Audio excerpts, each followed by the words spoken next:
ইংরাজিতে কাউকে কিভাবে প্রশ্ন করা যায় তার সহজ সরল পদ্ধতি বা সেন্টেন্স স্ট্রাকচার আজকে আমরা শিখব। বন্ধুরা, ইংলিশে কাউকে যদি আমরা প্রশ্ন করি যে তুমি কোথায় যাচ্ছ, আমরা বলি না আরে সে কি করছিল, আমরা বলি না তুই কি আজকে আসবি, এরকম বিভিন্ন প্রশ্ন করি আমরা।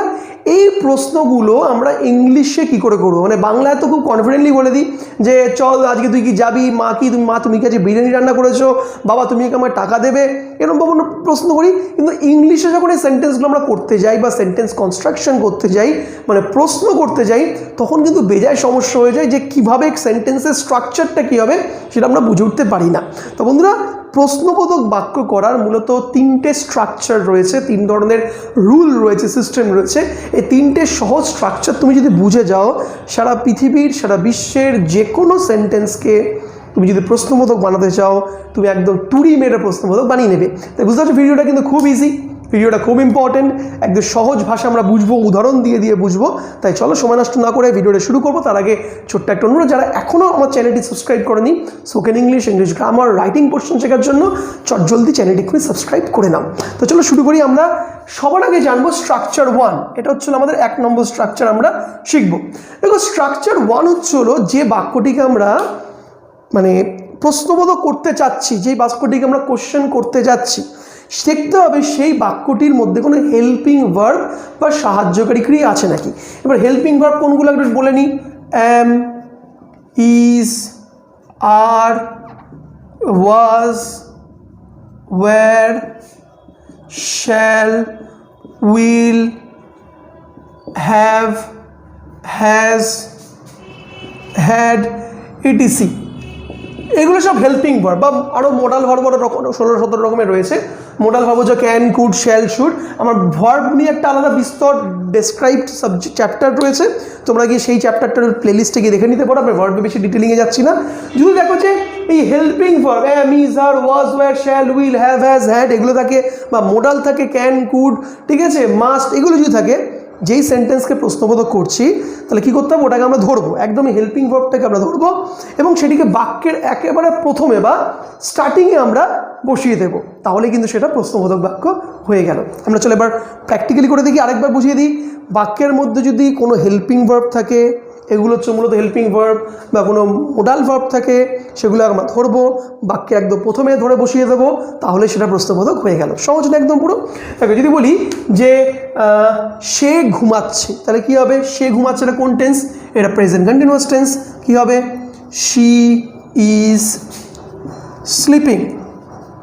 যদি বলি সে কি ঘুমাচ্ছে, তাহলে কী হবে, এখানে হেল্পিং ভার্ব কোনটা, যে ইজ দিয়ে দিয়েছি, তাহলে কী হবে, ইজটা আগে চলে যাবে, কী হবে, ইজ শি স্লিপিং। প্রশ্নবোধক হয়ে গেল আমাদের, কত ইজিলি হয়ে যাবে। দেখো আরেকটা আমরা করি, যদি আমরা বলি হচ্ছে যে তুমি দিল্লি যাবে, তুমি দিল্লি যাবে কোন টেন্স, এটা হচ্ছে ফিউচার ইনডিফিনাইট। ওকে, যারা টেন্সটা কিন্তু তোমাদের জানতে হবে, সেন্টেন্স কনস্ট্রাকশনের যারা টেন্স জানো তারা প্লিজ আমার টেন্সের ভিডিওটা দেখো, সেটাও প্লেলিস্টে দেওয়া রয়েছে, বা ডেসক্রিপশনে দেখো ভিডিও লিঙ্ক দিয়ে দিয়েছি, হয়তো আমি শিওর নই, মনে হয় রয়েছে, চেক করে দিতে পারো। মানে তুমি দিল্লি যাবে, কী হবে, you will go to Delhi. মানে এই যে বেসিক যে সেন্টেন্সটা আমরা করছি, এই সেন্টেন্সটা কনস্ট্রাকশনটা টেন্সের থেকে আসে। টেন্স না বুঝলে কিন্তু এগুলো কিন্তু কোনোটাই বোঝা সম্ভব হয় না। তো বলি, আমি যদি প্রশ্ন করি, এই তুমি কি দিল্লি যাবে, এই তুই কি দিল্লি যাবি, বলি না আমরা কথা, এই তুই কি ঢাকায় যাবি, কথা বলি না, তাহলে কী হবে, হেল্পিং ভার্ব দেখতে পাচ্ছে নাকি, ইয়েস রয়েছে হেল্পিং ভার্ব, এই যে হেল্পিং ভার্ব, উইল রয়েছে, তা উইলটাকে একদম ধরে একে একদম বাক্যের প্রথমে বসিয়ে দাও। তা কী হবে, will you go to Delhi, লাস্টে অবশ্যই প্রশ্নবোধক চিহ্ন দিতে ভুলো না। তো এবার একটা মোডাল দিয়ে করি আমি, তুমি অঙ্ক করতে পারো, তা তুমি অঙ্ক করতে পারো কী হবে, ইউ ক্যান ডু দ্য সাম। সাম মানে হচ্ছে অঙ্ক, রাইট। তো এখানে মোডাল কোনটা, এখানে মোডাল ভাব হচ্ছে ক্যান। কী বলে, মোডালটা থাকলেও সেটাও বাক্যে, মোডাল এক ধরনের মানে মোডাল অক্সিলারি, সেটা বাক্যের প্রথমে চলে আসবে। কী হয়ে যাবে, ক্যান ইউ ডু দ্য সাম, হয়ে গেল, দ্যাটস ইট। মানে আমাদের মুদ্রা কথা, অক্সিলারি ভার্ব যদি থাকে, অক্সিলারি ভার্বকে হেল্পিং ভার্ব বলা হয়, থাকলে সেটাকে ধরো বাক্যের প্রথমে বসিয়ে দাও, এটা হচ্ছে প্রথম স্ট্রাকচার, তাহলে এটা কিন্তু হয়ে গেল আমাদের প্রশ্নবোধক বাক্য, রাইট। এবার আমরা সেকেন্ড স্ট্রাকচারে যাব। আচ্ছা, তোমার যেটা বললাম যে এই ব্যাপারগুলো ভালো করে বুঝতে, যাদের একটু বেসিক সমস্যা হচ্ছে তাদের সবাইকে টেন্সটা দেখো, ঠিক আছে? এবং অবশ্যই ভার্ব নিয়ে যাদের কনফিউশন আছে তাদেরকে বলবো আমার ভার্বের একটা পুরো টোটাল সিরিজ রয়েছে, ভার্বটা কী করে কত রকম ভার্ব সেটাও তোমরা কিন্তু দেখতে পারো। আমরা এবার স্ট্রাকচার 2তে চলে যাবো। এটা স্ট্রাকচার 1 হয়ে গেল, এবার আমরা চলে যাব স্ট্রাকচার 2তে। এটাও প্রচণ্ড ইজি, প্রচণ্ড মজার। একটু মন দিয়ে তোমরা যদি শোনো বা বোঝো তাহলে কিন্তু তোমাদের এটা করতে বা বুঝতে কোনো অসুবিধা হবে না, রাইট? স্ট্রাকচার 2টা হচ্ছে হলো, দেখো আমরা এটা কি করলাম, যে বাক্যে হেল্পিং ভার্ব আছে সেই হেল্পিং ভার্বটিকে বাক্যের প্রথমে নিয়ে চলে আসলাম, আমাদের হয়ে গেল হচ্ছে হলো প্রশ্নবোধক। কিন্তু এমনও তো কিছু বাক্য আছে, সেন্টেন্স আছে যেখানে কোনো হেল্পিং ভার্বই নেই, তাহলে সেটা কি করে করবে? যদি এমন বাক্য দেখো যে বাক্যে হেল্পিং ভার্বটাই নেই, তাহলে সেটিকে আমরা প্রশ্নবোধক কী করে করবো, তাই না? এটা লাখ টাকার প্রশ্ন, একদম সহজ করে দিই। একদম লাখ টাকার প্রশ্নটাকে চলো তোমাদের বুঝিয়ে 10 টাকার প্রশ্নে রূপান্তর করে দিই। এখন আমরা বুঝতে হবে যে কোন সেন্টেন্সে হেল্পিং ভার্ব থাকে না। দেখো একমাত্র দুটি সেন্টেন্সে টেন্স অনুযায়ী দুরকম টেন্সের রুলে হেল্পিং ভার্ব থাকে না। কি হেল্পিং ভার্ব থাকে না? এক হচ্ছে হলো প্রেজেন্ট ইনডিফিনাইটে কোনো হেল্পিং ভার্ব থাকে না, আর হচ্ছে হলো পাস্ট ইনডিফিনাইট হেল্পিং ভার্ব থাকে না। রুলটা কি দেখো, প্রেজেন্ট ইনডিফিনাইট রুল কি, সাবজেক্ট বসবে, ভার্ব মানে একদম মেন ভার্বের ফার্স্ট ফর্ম প্লাস অবজেক্ট, শর্টে লিখে এস এ সাবজেক্ট, ভার্বের ভিতে ভি এর ফার্স্ট ফর্ম, কোনো অক্সিলারি ভার্ব নেই, অবজেক্ট। পাস্ট ইনডিফিনিটের রুল কি, সাবজেক্ট প্লাস V2 ভার্বের 2 নম্বর ফর্ম প্লাস অবজেক্ট। দেখো ভার্বের 3টে form, present form, past form, participle form, present ফর্মটা বসবে এখানে, পাস্ট ফর্মটা বসবে এখানে, কোনো অক্সিলারি ভার্ব বা হেল্পিং ভার্ব কিন্তু এখানে বসবে না, ঠিক আছে? তো আমরা এই টাইপের বাক্যগুলোকে আমরা কিভাবে আমরা মানে প্রশ্নবোধক করবো, ভেরি ইজি। দেখো বুঝে নাও যে আগে একটা উদাহরণ দিই। উদাহরণটা হচ্ছে হলো তুমি ক্রিকেট খেলো, তাহলে কি হবে? তুমি হচ্ছে সাবজেক্ট, ইউ, ভার্ব হচ্ছে কি প্লে, অবজেক্ট হচ্ছিল ক্রিকেট, ওকে? এখানে আমি বলি যে আমি দিল্লি গিয়েছিলাম, তাহলে কি হবে? আই গো এর সেকেন্ড ফর্ম কি, went to Delhi, I went to Delhi, right? তাহলে এক এক করে করি। যে বাক্যে হেল্পিং ভার্ব নেই, একদম সহজ ভাষায় বুঝে নাও, যে বাক্যে হেল্পিং ভার্ব নেই সেটাকে প্রশ্নবোধক করতে হলে আমরা বাইরের থেকে ধার করে নিয়ে আসবো তিনজন অফিসারকে, যে কোনো একজন আসবে, তিনজনের মধ্যে তিনজন অফিসারকে, ডু, ডাজ এবং ডিড, এই তিনজন অফিসার আমাদেরকে একটু হেল্প করবে বাইরে থেকে এসে সেন্টেন্সটাকে প্রশ্নবোধক করার জন্য। এবার কোন অফিসার কোথায় আসবে, সহজ ভাষায় বলি, ডু বসবে, আসে হচ্ছিল প্রেজেন্ট টেন্সের ক্ষেত্রে, ডাজও আসে প্রেজেন্ট টেন্সের ক্ষেত্রে, রাইট? ডট ডট দিয়ে দিলেন, ডাজও প্রেজেন্ট টেন্সের ক্ষেত্রে, কিন্তু কার পরে? থার্ড পার্সন সিঙ্গুলার নাম্বারে পড়ে, হি, শি, ইট, কোনো নাম, এগুলোর পরে ডাজ বসে। আর ডিড বসে পাস্ট টেন্সে যাই থাকুক আমাদের ডিড বসবে। আবার বুঝে নাও, প্রেজেন্ট টেন্সে আমি যদি প্রশ্নবোধক করতে চাই, যদি হেল্পিং ভার্ব না থাকে তাহলে ডু আসবে, ডাজও আসবে প্রেজেন্ট টেন্সে, কিন্তু এগুলো সাবজেক্ট থাকে, হি, শি, ইট করে নাম থাকলে ডাজ আসবে, আর ডিড আসবে পাস্ট টেন্সের ক্ষেত্রে, রাইট? বোঝাতে পারলাম? তো চলো করি এটা। ইউ প্লে ক্রিকেট, ওর হেল্পিং ভার্ব আছে, দেখো হেল্পিং ভার্ব নেই, এটা হচ্ছে মেইন ভার্ব, রাইট? তাহলে আমরা এখানে কি আনবো, প্রেজেন্ট টেন্সে কি বলেছি, প্রেজেন্ট টেন্সে ডু আসে, তা কি হবে? ডু ইউ প্লে ক্রিকেট, হয়ে গেল প্রশ্নবোধক। বাক্যের প্রথমে আসে বললাম, মানে এখানে ইন্টারোগেটিভের গল্পটা হচ্ছিল বাক্যের প্রথমে বসো, ঠিক আছে? ডু ইউ প্লে ক্রিকেট, ওকে? আরেকটা করি আমরা প্রেজেন্ট ইনডিফিনিটে, যদি বলি সে মাছ খায়, ঠিক আছে? এটা তুমি প্লে ক্রিকেট খেলো, তুমি কি ক্রিকেট খেলো? আরেকটা পড়ি, সে মাছ খায়, কি হবে?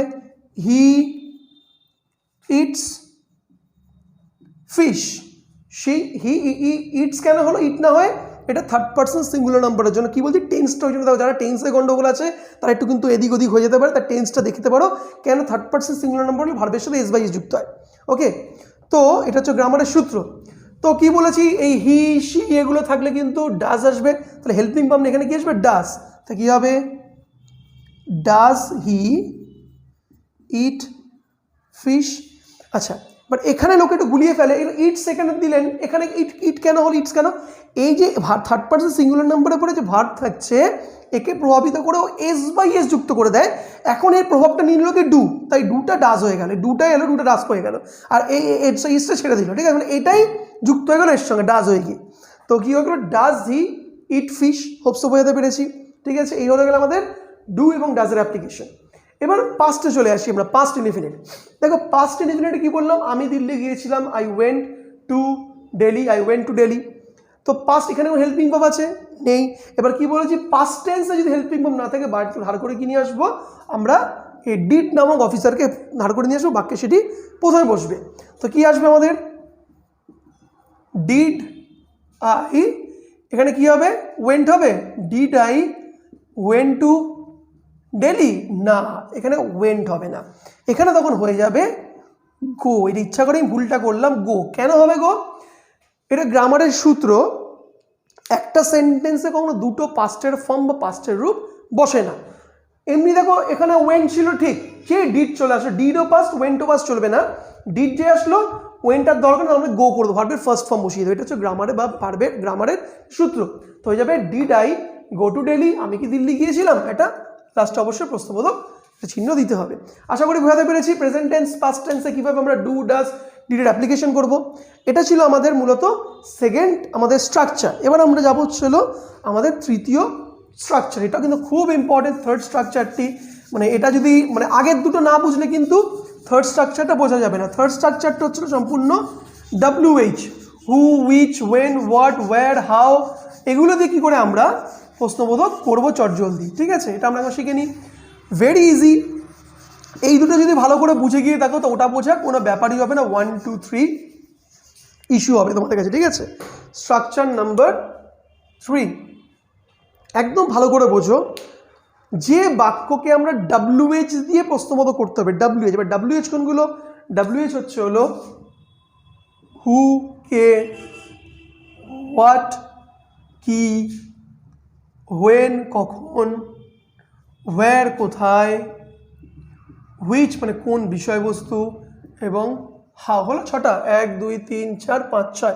হাউ, হাউ মানে কেমন, কত, কীভাবে, এগুলো হচ্ছে হাউ। তো 5খানা W1H, এগুলো দিয়ে যখন প্রশ্ন করবো, কীভাবে প্রশ্ন, কোথায় যাস, আচ্ছা কীভাবে তোরা সেখানে পৌঁছালি, কোন রঙটি তোর পছন্দ, হ্যাঁ কখন তুই আসবি, আজ রাতে তুই কী খাবি, ওকে কে তোকে সাহায্য করেছিল, right?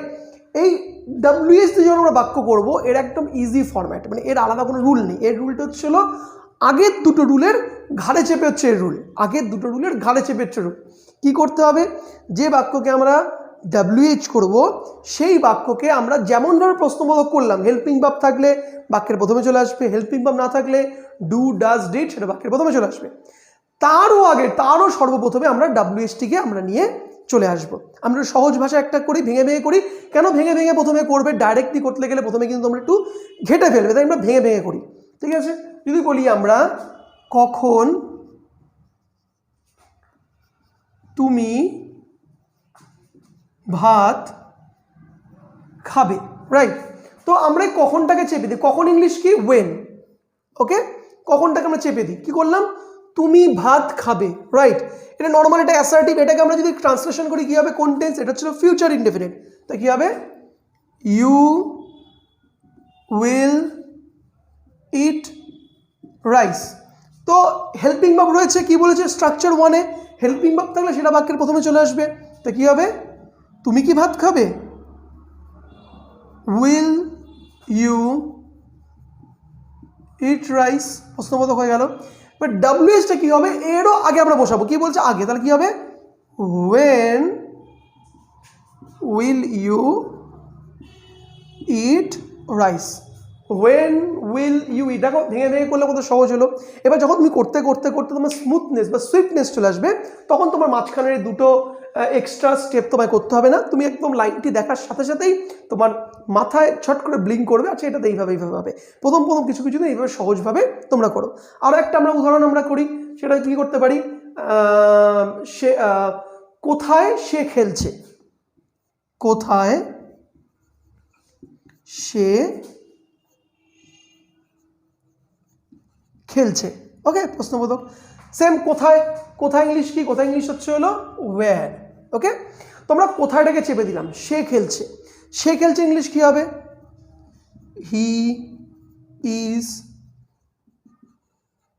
Playing, he is playing. কেন হি ইজ প্লেইং হলো, সে খেলছে, এটা প্রেজেন্ট, সরি এটা প্রশ্নবোধক হবে, এটা হচ্ছে প্রেজেন্ট ইনডিফিনিট। এটাকে আমি প্রশ্নবোধক করলে কি হবে, হেল্পিং ভার্ব ইজ, এটা আগে চলে আসবে, কি হয়ে যাবে, ইজ হি প্লেইং প্রশ্নবোধক। কি বলেছি, ডাব্লিউএসটা তারও আগে চলে আসবে, কি হয়ে যাবে, কোথায়, কোথায় কিন্তু where is he playing, where is he playing. কত সহজে দেখো আমরা একটা সেন্টেন্স কনস্ট্রাকশনটা করে ফেললাম। হোপস বোঝাতে পেরেছি। এবার আমরা মানে ডু ডাজ ডিড দিয়ে ডাব্লিউএইচ করবো আমরা, ঠিক আছে, এটা হয়ে গেলে হেল্প মানে সূত্র 1 দিয়ে দুটো প্র্যাকটিস করলাম।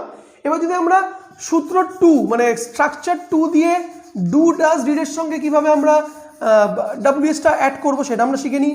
দেখো সেম ফরম্যাট, এখানে তোমাকে আলাদা করে মাথা কিছু লাগাতে হবে না, জাস্ট দেখবো হেল্পিং ভার্ব না থাকলে ডু ডাজ ডিড বাক্যের প্রথমে নিয়ে আসবো, তারও আগে আমরা ডাব্লিউএইচকে বসাবো, ঠিক আছে।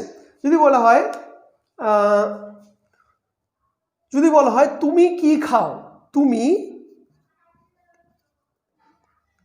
কি খাও, মানে তুমি কি খাও, বলি না তুমি কি খাও, তুমি ভাত খাও না বিরিয়ানি খাও না, মা বলো তুমি কি খাও, ভাত খাও না রুটি খাও, ঠিক আছে। তো তুমি কি খাও, তাকে আগে করে কিটা বা কি ইংলিশ, কি ইংলিশ হচ্ছিল হোয়াট, আমরা কিটাকে চেপে দিলাম, তুমি খাও, তুমি খাও ইংলিশ কি হবে, present indefinite, you eat, right, এটা বোঝাতে পেরেছো। এটা হেল্পিং ভার্ব আছে এর মধ্যে, হেল্পিং ভার্ব নেই, হেল্পিং ভার্ব তাহলে কি করতে, বাড়িতে ডু ডাজ ডিড ধার করে নিয়ে আসতে হবে।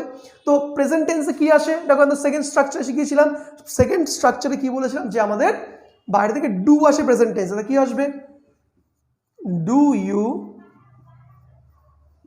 ইট প্রশ্নবোধক।